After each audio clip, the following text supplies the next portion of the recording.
Assalamualaikum warahmatullahi wabarakatuh. Salam sejahtera untuk kita semua.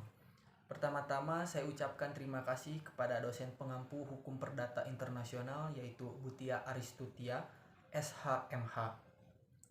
Dan kepada teman-teman yang saya banggakan dan saya cintai. Di sini kami beranggotakan 4 orang. Perkenalkan, saya Muhammad Apasuseli dan teman saya yaitu Edmid, yang ketiga yaitu Ilham Nur Alamsyah, dan yang terakhir yaitu Sandi Setiawan. Saya akan menjelaskan mengenai timbulnya Renpoint. Masalah Renpoint timbul karena adanya aneka suatu sistem HPI personil, yaitu apakah status personal itu ditentukan oleh nasionalitas atau domisili. Hubungan dengan kualifikasi. Jika sistem HPI kita menunjukkan kepada berlakunya hukum asing, apakah ini berarti bahwa hukum intern dari suatu negara bersangkutan yang harus diberlakukan, atau lebih luasnya lagi, salah satu contohnya yaitu menurut hukum perdata internasional, menurut hukum perdata internasional Indonesia, maka hukum Inggris yang diberlakukan untuk mengadili suatu perkara. Pertanyaan timbul, apakah yang diartikan dengan istilah hukum Inggris itu? Dalam hal ini dapat terjadi dua kemungkinan. Pertama, hukum intern Inggris domestic municipal law yang berlaku di negara Inggris untuk hubungan hukum antara sesama orang Inggris. Atau yang kedua ialah bukan saja hukum intern, tetapi ditambah dengan kaidah-kaidah hukum perdata internasional Inggris. Jadi termasuk di dalamnya kaidah-kaidah mengenai choice of law HPI Inggris. Jika kita menunjuk kepada hukum intern saja, maka di Jerman orang menamakan ini sebagai Sachnomen.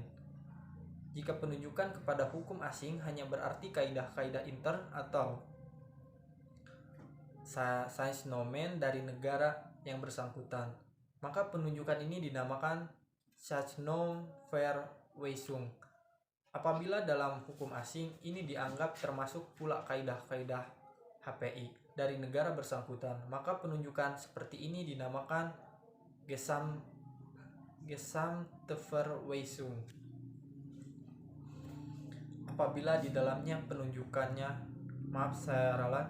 apabila di dalam penunjukan kepada hukum asing ini dianggap termasuk kaidah-kaidah HPI-nya, maka kemungkinan terjadi apa yang dinamakan penunjukan kembali, yaitu salah satu contohnya, hakim negara X harus menuntut kaidah HPI dari negara X memberlakukan hukum dari negara Y. Dalam arti kata, seluruh hukum dari negara Y termasuk di dalamnya kaidah-kaidah HPI-nya, maka kemungkinan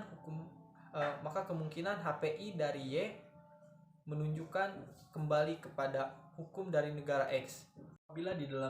Apabila di dalam penunjukan kepada hukum asing ini dianggap termasuk kaidah-kaidah HPI-nya, maka kemungkinan terjadi apa yang dinamakan penunjukan kembali, yaitu salah satu contohnya, hakim negara X harus menuntut kaidah HPI dari Y. Hakim negara X harus menuntut kaidah HPI dari negara X memberlakukan hukum dari negara Y. Dalam arti kata, seluruh hukum dari negara Y termasuk dalamnya kaidah-kaidah HPI-nya. Maka kemungkinan HPI dari negara Y ini menunjukkan kembali kepada hukum dari negara X. Memungkinkan pula HPI dari negara Y ini menunjukkan lebih jauh kepada hukum dari negara ketiga, yaitu negara Z.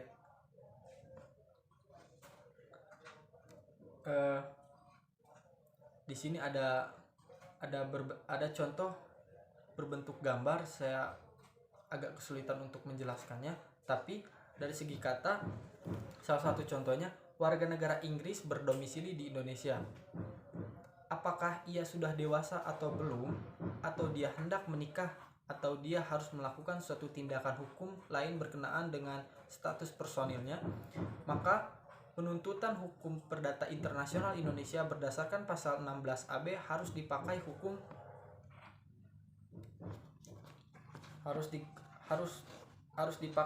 Inggris.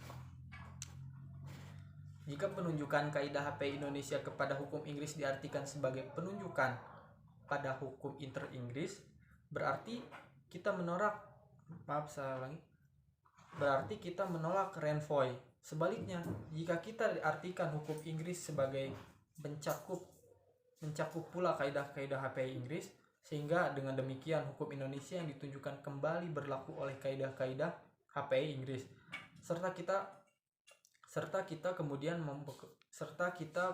mempergunakan hukum inter-Indonesia. Berarti kita menerima renvoi. Perkenalkan, nama saya Edmi Salasayana Tejunilantara. Di sini saya akan menjelaskan tentang renvoi dan sifat nasional dari HPI. Jika dianggap HPI bersifat supranasional, maka tentunya tidak ada tempat untuk renvoi. Kaidah-kaidah HPI menurut pandangan ini berasal dari tata tertib hukum yang lebih tinggi daripada tata tertib pembuat undang-undang nasional dan mempunyai kekuatan hukum dengan tidak menghiraukan apakah pembuat undang-undang mengoper atau menolak renvoi. Maka HPI yang bersifat supranasional inilah yang selalu berlaku. Contoh kasusnya, Porgo, warga negara Bavaria, adalah seorang anak luar kawin yang terus-menerus tinggal di Prancis, maka dianggap mempunyai domisili asalnya. Warisannya diklaim oleh saudara-saudara kandungnya, dan pihak lain, pemerintah Prancis, juga mengklaim warisan itu. Apakah akan dipergunakan hukum waris Bavaria atau hukum waris Prancis? Dasar tuntutan dari saudara-saudara Porgo adalah atas ketentuan dalam hukum Bavaria yang mengenal hak waris daripada anak-anak luar kawin. Pemerintah Prancis mendasarkan tuntutannya atas kaidah hukum intern Prancis yang tidak mengenal warisan daripada anak luar kawin. Sehingga dengan demikian warisan Porgo dianggap harus jatuh ke tangan pemerintah Prancis. Menurut HPI Prancis, untuk warisan dari benda-benda bergerak berlaku hukum dari domisili of origin. Jadi dalam hal ini HPI Prancis menunjuk pada hukum Bavaria, tetapi hukum HPI Bavaria mengenal suatu ketentuan bahwa mengenai waris benda bergerak akan berlaku tempat tinggal sebenarnya si pewaris in cause Prancis. Apakah penunjukan oleh HPI Prancis kepada hukum Bavaria harus dianggap termasuk seluruh hukum Bavaria atau hanya penunjukan kepada hukum intern Bavaria? Jika yang pertama berlaku, maka akan ada penunjukan kembali kepada hukum Prancis dan renvoi akan diterima dengan memberlakukan hukum intern Prancis. Sedangkan jika pandangan kedua yang berlaku, maka hukum warisan intern Bavaria yang akan diberlakukan. Tidak semua penulis setuju dengan renvoi. Renvoi dibagi menjadi 3, ada renvoi tidak logis, renvoi merupakan penyerahan kedaulatan legislatif, dan renvoi membawa ketidakpastian hukum. Alasan-alasan pro renvoi. 1. Renvoi memberi keuntungan praktis. Yang kedua, jangan plus royaliste qui Leroy. Yang ketiga, keputusan-keputusan yang berbeda. Yang keempat, harmoni dari keputusan-keputusan. Indonesia, di sini saya akan menjelaskan tentang praktek administratif di Indonesia menerima renvoi.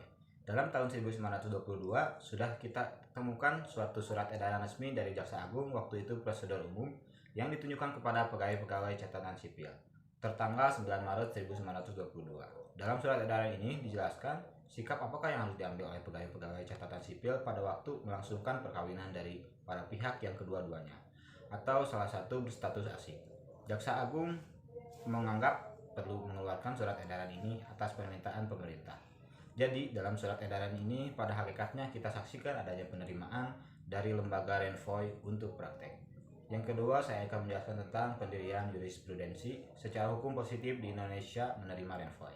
Yang pertama, perkara orang Armenia Nasrani.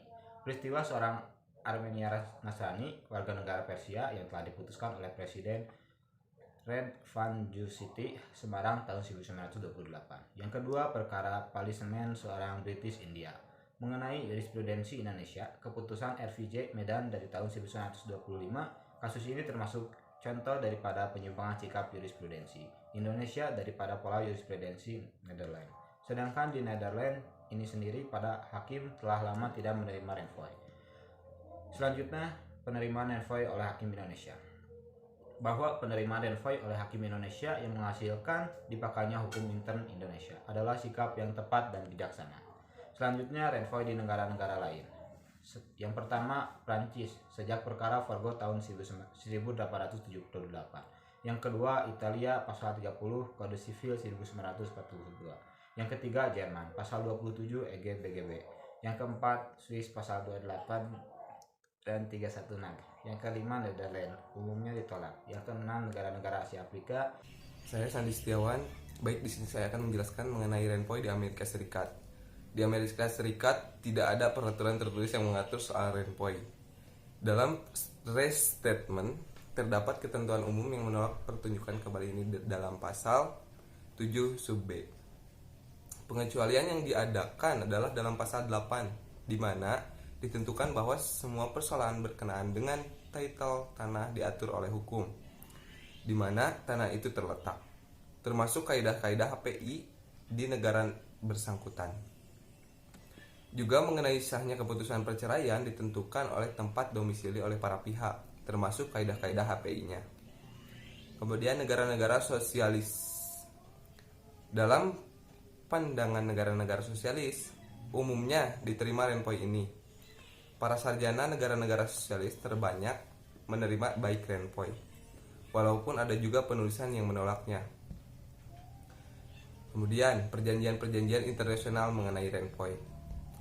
1. Persetujuan Den Haag tentang HPI tahun 1951 sampai 1955. Opini, kami menyetujui penerimaan renvoi bagi Indonesia. Dengan diterimanya penunjukan kembali ini, maka hukum intern Indonesia lah yang akan digunakan. Contoh lainnya, perkara Patino dan P. Patino. Dalam hal permintaan cerai di hadapan hakim Prancis di warga negara Bolivia yang telah menikah di Madrid, Hakim Prancis menentukan bahwa perceraian dari suami istri warga negara Bolivia ini tidak dapat dikabulkan dikarenakan Prancis dalam hal ini hukum Spanyol lah yang diberlakukan. Kemudian beberapa negara yang pro dan kontra mengenai renvoi. Pro renvoi, pertama Swedia, kemudian Cina, Indonesia, Jepang, Thailand, Liechtenstein, Jerman, dan Prancis. Kemudian yang kontra mengenai renvoi, pertama Italia, kemudian Nederland, Mesir, yang terakhir Suriah. Mungkin sekian penjelasan dari kelompok kami. Mohon maaf bila masih banyak kesalahan. Wabillahi taufiq wal hidayah. Wassalamualaikum warahmatullahi wabarakatuh.